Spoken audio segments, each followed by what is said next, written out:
think the biggest thing, honestly, is increasing the skill set of sales professionals. Yeah. I think these changes only raise the skill floor because you're right. It's pretty, solar is a pretty no-brainer sale. Yep. Once someone's able to look at the numbers and analytics and social proof and get everything lined up so that they truly understand how the service goes into saving them money.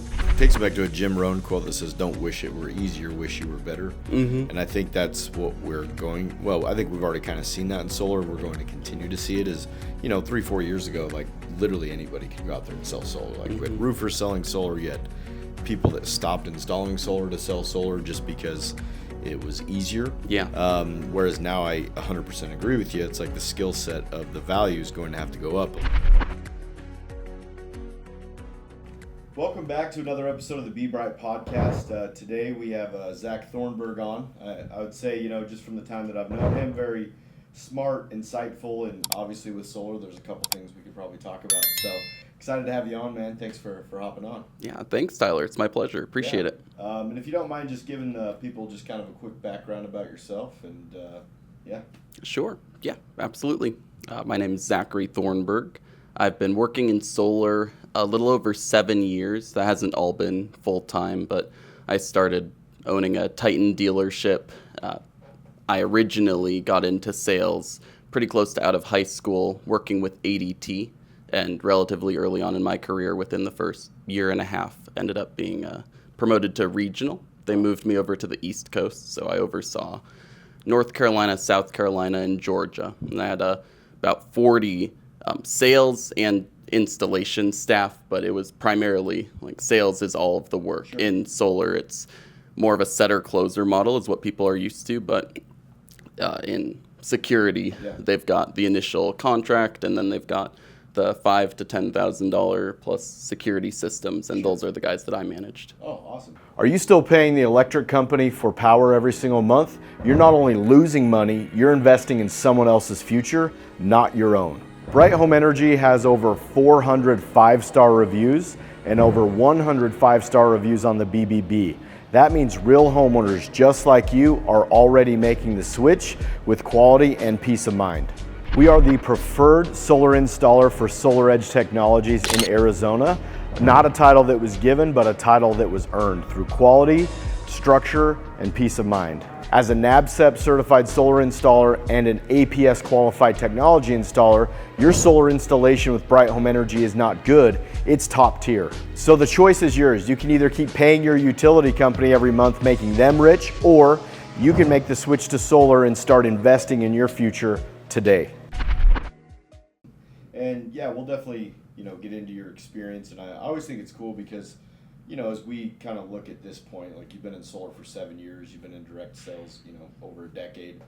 It's kind of interesting that people might look at Zach and be like, oh, well, they don't know like everything that it took for you to get where you were, right? Sometimes It's like, like they see the success or where you're at now, and like it could be kind of easy for somebody to be like, oh, well, maybe there was luck, maybe they're, just naturally gifted at it.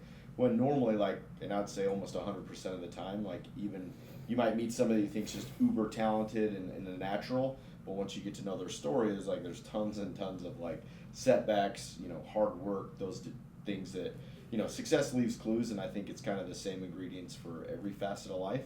And that's why we like to come on here and just learn about people, have you share your story. So if you kind of think back, one thing that I always get when I'm interviewing new prospective people that want to get into sales, I think there's kind of this common stigma of like a born salesperson. If you kind of look back in your childhood or upbringing, was there ever a moment in time where you're like, hey, I'm going to grow up and be, a door-to-door salesperson or a direct-to-home salesperson, or how did that, do you think, kind of evolved? No. Yeah, it was pretty crazy. Growing up, I remember distinctly like parents, mentors, grandparents, pretty much everyone had fairly negative experiences with sales, either their own experience of getting kind of chewed up and spat out and feeling like, hey, like that's a horrible path. It's really hard to make any money. Like plenty of people will try to recruit you, but it's, almost impossible to make money. And I think the stats kind of reflect their experiences. Like we have pretty high turnover, but I was pretty blessed. I think I have the personality to be able to do well, connect with people, kind of not take rejection too hard. An iterative approach in my career has always served me well, and I appreciate the value-driven nature of sales. Because you mentioned like luck earlier, and I think a lot of people in business in general, but life as well, luck plays a bigger factor than it probably does in sales. Because sales is so much. I mean, almost every highly successful multi-six-figure earner in sales or solar specifically, they work extremely hard. Like you only really get to make what you're able to produce. So that's, I think, why as an 18 or 19-year-old kid, I was able to set myself apart from other reps or leaders who had worked, 20 years in the industry. It just gives an opportunity to where companies might not see the same degrees or the same experience in leadership, but if you're, building those connections and relationships with people and they're seeing high quality volume come through, that's where I was able to find the opportunity. And I think a little bit about my personal background. So I grew up the eldest of 15 children, so like very crowded household, Christian family, and I still am. And I'm a young father myself, so have 4 daughters, loves of my life, and was married for 6 years. So recently went through a challenging divorce, but I think kind of a similar like litmus test or commonality between myself and a lot of the leaders that I've known that have been very successful is that passion for their families or their faith or people outside of themselves, because the work is like pretty challenging and it's, kind of, you have to have something driving you beyond just the money. Yeah, no, I agree with that. And it's interesting you say that because we always kind of this mantra of like it starts with why. I think it's a Simon Sinek. I think it's really easy. Like when I got into door-to-door, the reason why I wanted to do it is because I thought, I was in college. I'm like, cool, I can go do alarms throughout the summer and pay for my schooling. And so very money motivated. Yeah. But what I learned pretty darn quickly was like, well, you can love money. And I remember I set this, like, I did a little vision board, right? And I'll probably always remember this. I put on there like this car that one of my buddies had bought for his wife. It was a Lexus IS 250. And I just thought it was the coolest looking car. And I remember it was like, back then, it was like a $25,000 car, brand new. And I thought to myself, I'm like, man, like that, if I got that, like that would completely change my life. I would be so happy. And so I put that as my goal. And like my first month and a half in the summer, like I struggled a lot. And that's where I kind of realized is like, hey, it's nice to be money motivated, but like your why has to be deeper than just some tangible item, because quickly what happened was like I started negotiating in my mind like, oh, I don't need that, and I could do with something, smaller. Sure. By the end of the summer, I was like, I don't even need a new car anyways. I'll just have enough, money to go for school. Yeah. And I guess for you, I'm sure the why has kind of taken you through that, and I guess I'll bring to this, like, whether it's been alarms or solar or maybe on the personal side, like, can you kind of think of a moment where maybe you wanted to quit and then you maybe had an experience that related to your why that kind of pushed you through that and allowed you to keep going? Sure. So I think that my time in sales definitely evolved me into a bit of a serial entrepreneur of sorts. So home security, that was with ADT, but then solar, that was very independent, like less accountability or structure to be able to find my way. So between solar and I actually also ran and still own a mergers and acquisitions firm. That's more B2B sales, but same lifestyle as solar, where you're cold prospecting people that never heard of you before, and trying to build value and bring them a service that you really believe in. That was probably where I had my hardest setbacks. I mean, some years we had multiple 7 figures of personal volume into the business generated from my deals, just because it's larger transactions.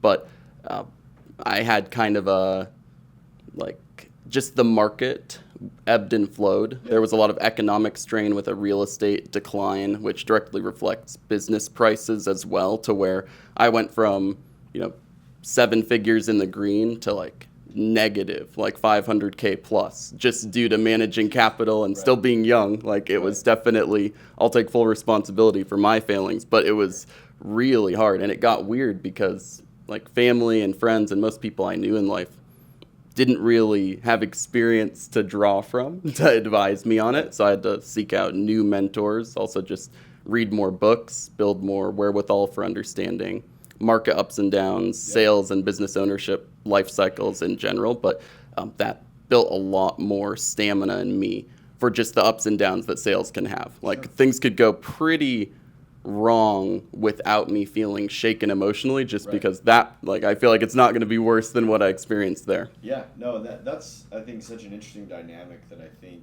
glad this conversation is bringing it out, because like owning a business, I think a lot of it too, and maybe it's our age. Like I'm 37, and solar is such a fascinating industry because I feel like while it's had some corrections, most of those corrections were based off of like your geographical location. Like when EPS changed, SRP changed. Sure.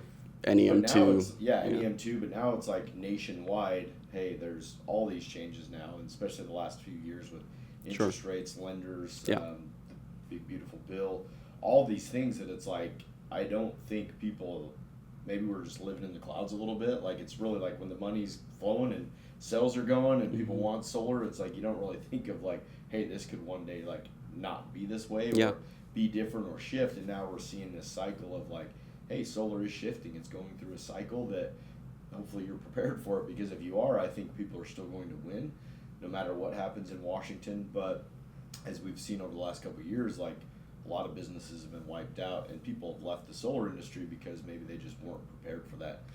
I guess, you know, from your standpoint, owning a business and being in business for quite a while, like, I guess for you, do you have like some sort of inner core principles that you've tried to use as like a guide for you, like in your businesses, or how would you kind of explain your own maybe personal business philosophy? Sure. I do try to focus on maybe the core principle of servant-hearted sales, like, you know, whether it's a customer that I just met or family or someone from church, it's all the same heart of service, like treating others the way I would want to be treated, and viewing like, you know, a lot of people, due to lack of regulation, kind of take advantage in solar, and I think do some shady stuff, really high prices, things that maybe homeowners wouldn't do if they were really educated and informed on what they were purchasing. And to me, whether that would be a possibility or not, it's not really worth entertaining, because like, you know, still trying to honor God, trying to make my daughters proud. Like there's more that goes into those interactions that I do believe does come around in the long term. A lot of people kind of think, oh yeah, like if you were able to be deceptive or try to kind of exploit vulnerable people in sales, you could make so much more money. The people that do really well, like make the most money in sales, in my experience, are the ones that are like very genuine, very selfless, give to those around them, build others up, very, you know, just putting their well-being far above their own, and a lot of the good benefits and the fruit from that come back around. Sure. Yeah, and that's the thing is, I mean, it's, especially nowadays, you know, it's 2025, there's the internet out there. Whether you can have reviews from a company, I've even seen reviews of a person. Like I know Sam Taggart was starting like a blacklist book of people. You know, it's kind of funny. It's like, yeah, I mean, you can only do certain things for so long before eventually they are going to catch up with you. And I think as it goes back to, you know, long-term sustainability, and that's something I've always said, like doing business the right way never goes out of style. Yeah. Treating people well, treating them fairly, no matter the market conditions, no matter the industry, like that's something that's always going to be sustainable. And I think, unfortunately, like you said, due to the lack of regulation, it's unfortunate that people have cut corners, companies have cut corners, and at the end of the day, it just causes a lot of turmoil for a lot of people, I think, including themselves. But I guess to kind of take a step or two back, so you got out of high school, and you were obviously looking for an opportunity. Like, what was it for you that kind of got you into direct sales versus like going to maybe college or like a standard? Yeah, so I definitely didn't plan graduating out of high school to go into sales. I actually went to Bible college in Southern California for a little bit. Didn't graduate. I ended up pulling out pretty early on. Just, it was actually passion and interest in getting married and starting a family. So that was my big driver for having interest in sales, was just what can provide better financially without having to sacrifice too much time, like getting multiple degrees, etc. And my mind actually went back to an ADT install tech who had installed my parents' system years ago. And I remember as a kid talking to him and about just like his career. Sure. I was interested in like economics Yeah. and thinking, future oriented thinking, I suppose. And he actually told me that he was making, over six figures a year very steadily. And that blew my mind because at the Sure. time, like everyone I Right. knew on average, maybe they were making 40, 50K. A lot Sure. of people with degrees making 60 to 70K. Yeah. So he just had blown that out of the water, and it seemed like pretty simple work. So he told me that, the secret isn't the installing, like it's the sales aspect of Sure. it and talking to people, and said if you can learn that skill set, your family will never have any sort of need financially. So that inspired me, and I ended up getting on with ADT, which Wow. I don't know how it is for everyone, but at the time it was kind of challenging just to them having a big household name, lots Yeah. of people wanting them or wanting to work with them. Unlike what we have in solar, a lot of those guys get at least a little base where whether you Sure. made a sale or not, you still get some money. And whenever that's there, like Right. the applications get pretty crowded. Sure. But it was a huge blessing for me to be able to learn what kind of value I can bring to the marketplace and learn a skill set that I truly believe is one of the most valuable someone can learn. Like there are a couple that I think are on that same level, but sales is really incredible with being able to give someone full freedom to Yeah. earn, whatever they want to earn Sure. for them and their family. Yeah, and I think you make a great point that my mind goes back to every once in a while too, and that's the big thing about sales. I think a lot of times, in the conversations kind of coming full circle, we talk about the money aspect, right? Because you need to have money to live, and obviously it's like we'd prefer to have more money than not enough money. But a few things that I feel like the biggest value and what I tell people is like, yeah, the money you can earn is great and it's amazing and it's why we do it, but the skills you can also learn and ascertain, the person you can become from being highly successful at sales is probably worth more than the actual monetary money that you make during that, because sales is everything. Like whether you're trying to sell your daughters on going to bed at Yeah. a certain time or to eat their food, or Got some Grant Cardone. yeah, exactly. Like everything is sales, and I would agree with you that sales is one of those skills that, like, if you could pick one of a couple skills that everybody should probably learn or Yeah. master or could, that would completely transform their life, it's sales. For sure. We're getting sold stuff every single day, and that's kind of what makes the world go round. So obviously, ADT, that's a cool story that, like, just a conversation with somebody kind of expanded your mind. What was it about solar? So transitioning from alarms, you were doing that. You said a regional manager. How did solar come into the picture? Yeah. So over my first couple of years in security, and I'd say actually it was probably first 6 months to 12 months, I started to build a very high quality list of happy homeowners, like Sure. families that I had sold security systems. They loved me, would invite me to kids' birthday parties, and wow. I still get texts and calls, even though Yeah. it might have been 7 years ago, Sure. for whatever questions or interests they have in reaching out. And I started to consider, I think I had crossed paths with a friend who worked at or owned his own solar company, and I realized that what these guys spend, hours or days hunting Sure. door to door through the heat to find someone that would just have a positive connection with them and be open to hearing them out. I was Right. like, oh wow, I have hundreds of people Right. that are open to hearing me out. So for myself and then eventually my security reps,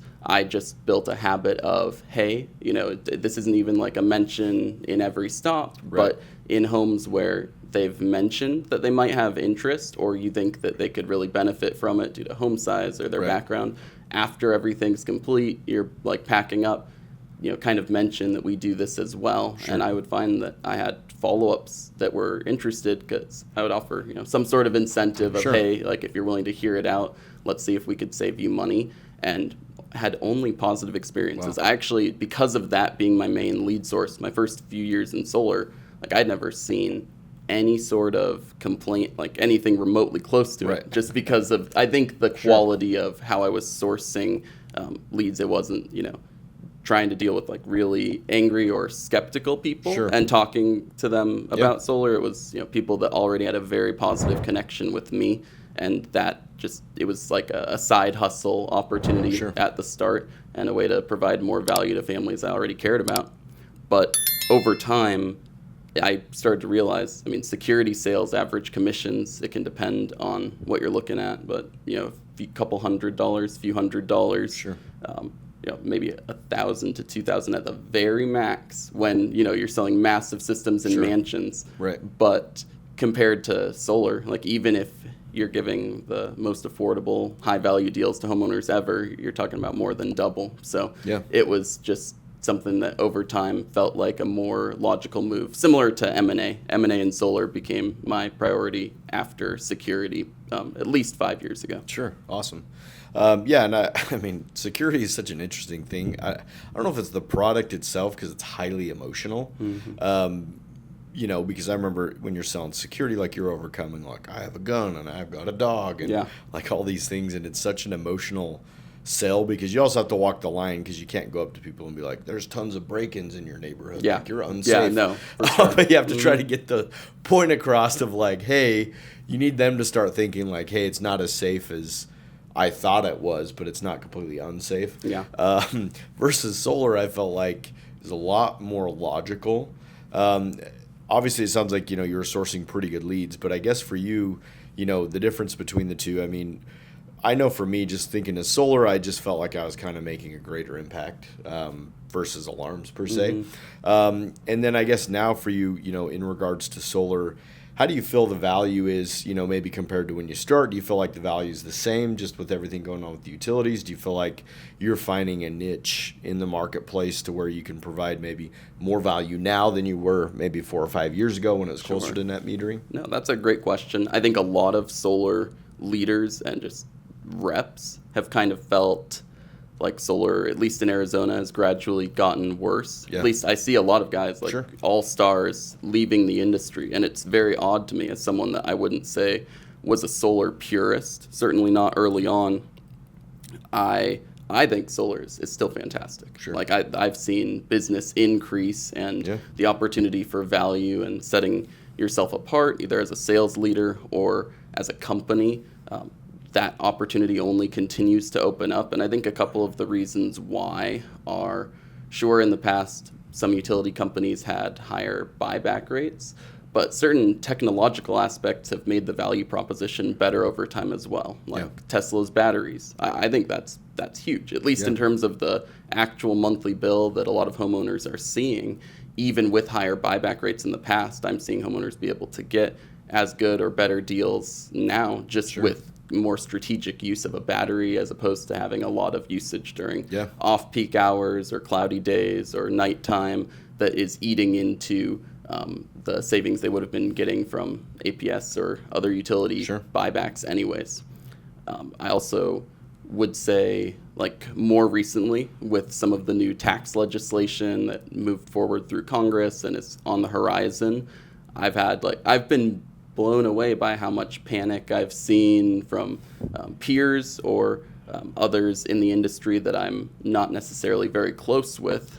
And I think it's pretty unwarranted just by nature of understanding the profit margins in solar, like what companies and salespeople and leaders are working with. Right. And the fact that, yeah, like there's a 30% tax credit decrease, PPA rates are going to increase, and if they pass, which we don't know, but theoretically, worst case scenario, you'd see PPAs go up a bit, the tax credit on loans or cash purchases goes down, but at the end of the day, there was already more than 30% like cushion of value in the sale. Like the homeowners are able to have a pretty similar experience, if not identical. What the other companies involved and professionals involved will have to do is just adjust their workflow, adjust their value. I think the biggest thing, honestly, is increasing the skill set of sales professionals. Yeah. I think these changes only raise the skill floor because you're right. Solar is a pretty no-brainer sale. Yep. Once someone's able to look at the numbers and analytics and social proof and get everything lined up so that they truly understand how the service goes into saving them money. But you can still make very similar commissions and sell systems either at slightly higher prices or I mean, there are a variety of ways to do it. I know guys that almost all day, every day, they're selling systems where homeowners have to pay more than what they were paying currently because the value is built all on fixed predictability. Like, okay, it's $20 a month more now, but over the course of the next 20 years, here's what it will look like. Right. And I think just putting more effort into realizing that the type of money we can make in solar really warrants, like in other industries like B2B, you'd be looking at guys with MBAs or PhDs and like extreme levels of polish, like where to go into a sale where they'd make this kind of money, they might put 8 hours of preparation into their proposals and research. And like just the way solar reps, we handle our closes, it's not needed that so far. But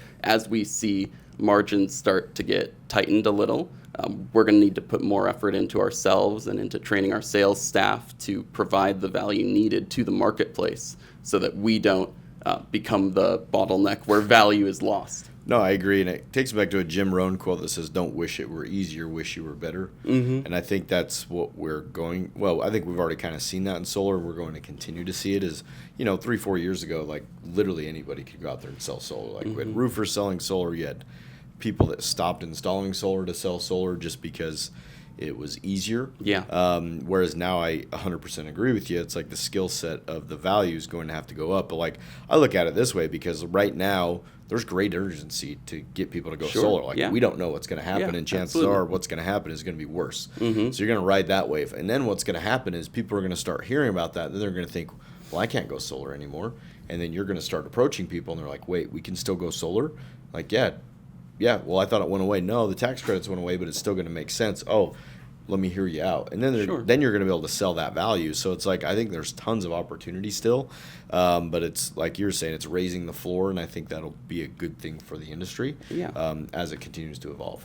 And I think kind of like a final comment on that is the at least in terms of recruiting and solar companies, there obviously could be some shifts where like I already know people that are looking for other opportunities and trying to kind of decline their solar, that leg of their career.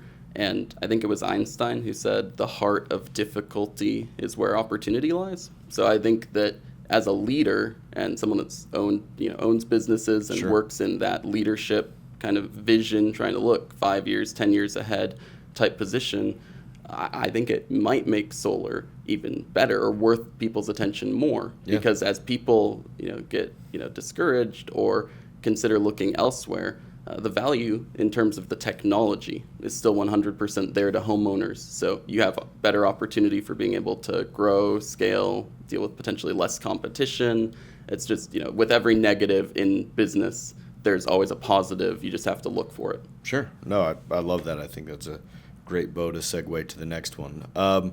Switching gears a little bit, I know when we first met, it's just something we do with everybody. We like to do a little soft background search, and Matt and I were pulling you up, and we found you as like a very renowned Pokemon player.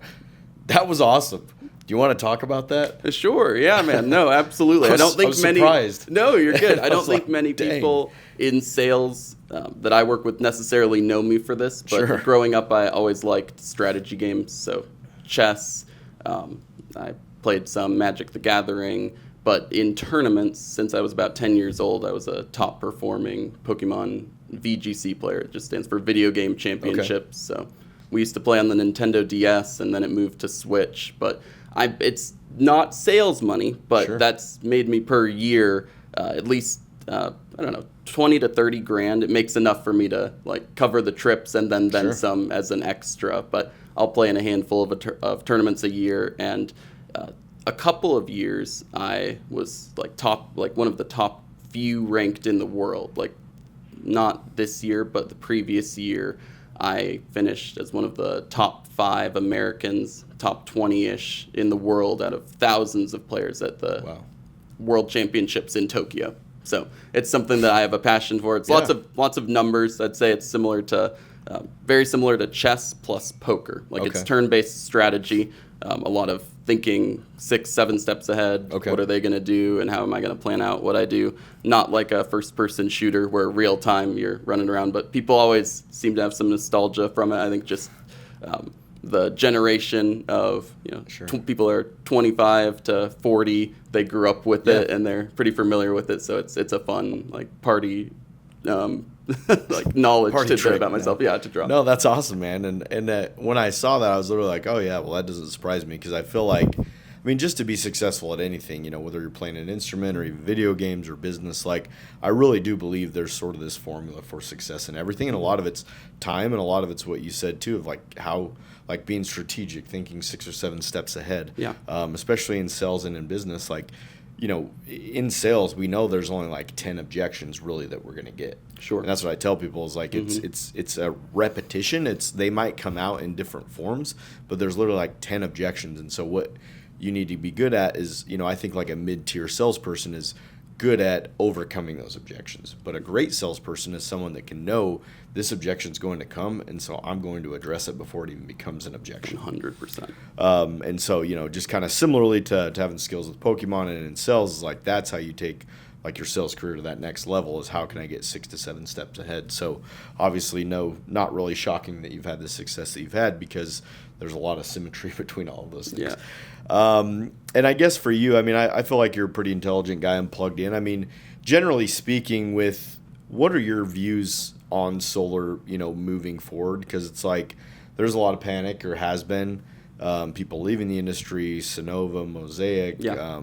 Everything that's happening in Washington, D.C. Like, what is it? I mean, it sounds like you're very bullish on solar. Like, if you were to kind of put it in, like, simple terms, like, what is it about solar that has you continue to be bullish and feeling like it's going to be a long-term viable option?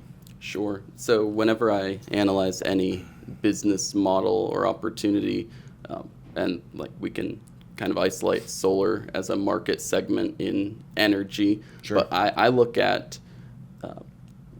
inflation with utility companies, Yeah. and then Huge. just electricity as a need. Like it's a pretty high need. Like depending on where the market goes, things like security, pest control, a wide range of things you could sell. Even if you go into the business side, mergers and acquisitions, medical device, all of those are less consistent needs than electricity. Like people will give up almost everything before they would give up the need for power, and the technology is just still there. So as batteries get better, panels have become more affordable and are at a pretty stable price point right now. I don't feel personal concern about the long-term viability of selling solar. Maybe commissions go down a little bit, or as Sure. we mentioned earlier, the skill floor will go up. Right. But if someone's looking for something that they can put their all into, even if they count it in their minds, federal tax credit being gone today, I certainly don't see there being any chance that solar dies. It's not going to be something where there's no way people could buy this. In fact, I think if we're really honest, a lot of companies were selling an awful lot of solar systems to families that didn't even get a tax credit due to low income. So there's a lot more. In some ways, I feel like this is like reinforced transparency for people that had lower incomes, to where it would be very hard to claim the tax credit, at least without a number of years. But also, the opportunity is there. It's a core, valuable part of everybody's day-to-day lives. And I think this is, like, I don't need to gatekeep or hold this to myself. One Sure. thing that me and my team pour into out in the market and the field, more so than any solar company I've seen, is a focus on batteries. Like, at least in my door approach and how I train my guys, it's not, hey, have you seen the APS bill rises? Right. Like, yeah, they've rose, 30+% in the last couple of years. But I don't talk about that on the doorstep, which is extremely odd. And I'm not saying it's wrong. Obviously, it's a high value piece to solar. But I talk about monsoon season, power outages, like having a battery backup for the property that keeps fridge and freezer on. And one of the main reasons I do that is exclusively the like psychological commodity of setting oneself apart Sure. from the other 20 guys who knock the Yeah. door, because like they already know that the bills Yeah. are going up. Like Exactly. most people have been told that a lot, Right. and I'm going to make an emphasis of that during the close. But being someone that talks about, hey, if you're at work and babysitter's home with the kids, or you have the dogs here, like how long is your AC and your fridge, how long do they stay on if there's ever an outage? And like no one's been asked that. And Sure. you can build a lot of value on intangibles that kind of remove any sort of fear or concern, especially in Arizona. Yeah. Most people don't get many outages a year. Right. I'm aware of that. But even just a couple hours a year of like a maybe, keeping the Sure. AC on during that without having any net cost out of pocket for the families is definitely something people see value in. Yeah, I agree, and I think that's sort of the key that I think moves solar forward is storage. We're seeing an uptick. I don't know if you guys have experienced it too, but we're even seeing an uptick in like battery only, like not even having solar. No, I've definitely seen it a handful of times. Yeah, like it's wild, but it's like it does make sense. I mean, I still think the best combinations with solar. Yeah, for but in certain circumstances or situations, it's interesting to see that. I think really, because I think we've always said batteries are going to be the future. Like I remember thinking that 6-7 years ago, but like mentally or tangibly, I didn't really know how that was going to work. But Sure. now when you see what's happening is all the peak rates are going up, the buybacks are going down. And then let's be honest, when the solar tax credit goes away, it's supply and demand. You don't think the utility companies are going to raise their prices even more, like because less people are going to go solar theoretically? I think it's still going to drive a need for it. And that's why we're very bullish. I think everything that you just said is like, it's, I've even heard studies show that like the two most paid bills before a mortgage is water and electricity. Sure. And we're selling one of them. Yeah. You know what I mean? So I think, when it comes back to all that, that's where I kind of just root that it's like we're selling something people need. Yeah. Not want. Like you could pay your house off, you could pay your car off, you can never pay your electric bill off. So you're always going to have a bill. You might as well have something that you can count on that's locked in. Or if you can pay cash, you can pay it off. And I think that's really what people want, because I think people get stuck on the savings aspect. But I've always tried to sell from a point of like freedom and independence. Just like you said, whether it's freedom and independence from the utility if power goes out or from the utility prices.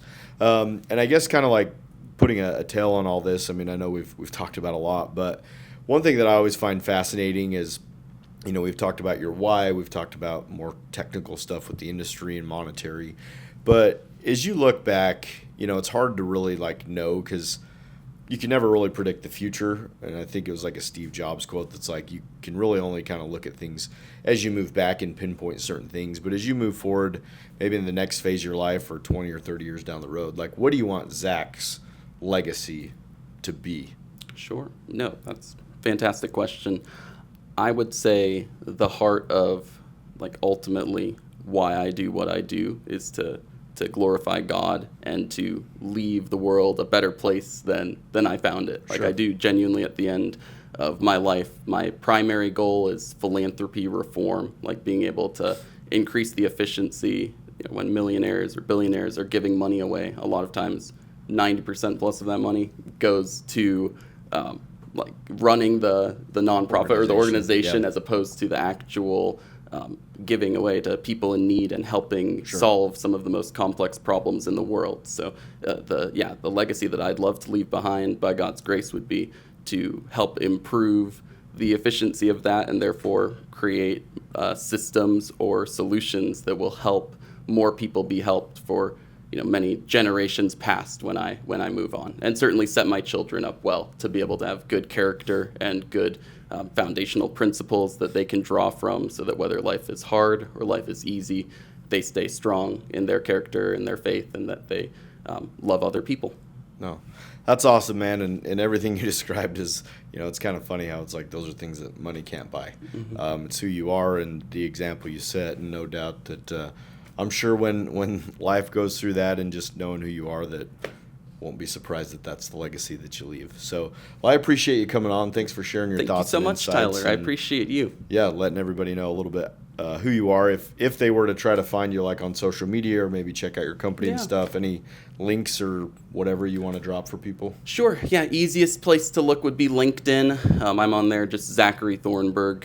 Most of my sales organizations are run under my S corp. So the M&A firm that I run is Legacy Business Brokers. But I appreciate your time. Yeah, no, appreciate you. And thank you everybody for tuning in. And just like with Zach and Pokemon, make sure you catch them all the episodes that we have had in the past, all those coming up. Thanks for tuning in. We'll check you on the next one.